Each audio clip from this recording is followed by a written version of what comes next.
सजे। बुजुर्ग मन के सीख ये अमोला दिल मन आज घलो जिंदा है। माटी पानी जंगल बचाना यही हमर सबसे बड़ा नेहा है। आओ संगवारी हाथ बढ़ावो, अपन संस्कृतिला सजावो। गीत नाचा मांदर के सुर, दुनिया भर मन गुंजावो। जंगल के माटी मोर अभिमान, धरती मैया मोर पहचान। मादरवासी गूंजे सम्मान, आदिवासी मोर सम्मान।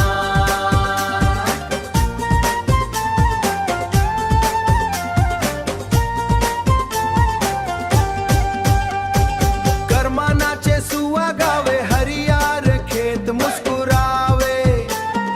गेड़ी चढ़ के बालक हंसे, गाउन के रास्ता फूल बिछावे। एकता के डोरी मजबूत, सबके मन मन प्रेम बसाए। भेड़ भावला दूर भगा के मिलजुल के नावा बिहान लाए। जंगल हमार जीवन, हमार धरती के रखवैया हम। प्रकृति संग हर सांस जुदाए, यही हवा असली धर्म। विश्व सुने अब आवाज हमार, संस्कृति के मान बढ़ाए। पूर्वज मन के सपना पूरा नई पीढ़ी संग निभाए। हम जंगल के बेटा बेटी, धरती मैया हमर शक्ति। मांदर के ताल मन धड़कन, संस्कृति हमर सबसे बड़ी भक्ति।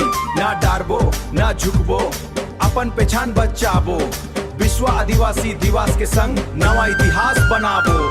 जंगल के माटी मोर अभिमान।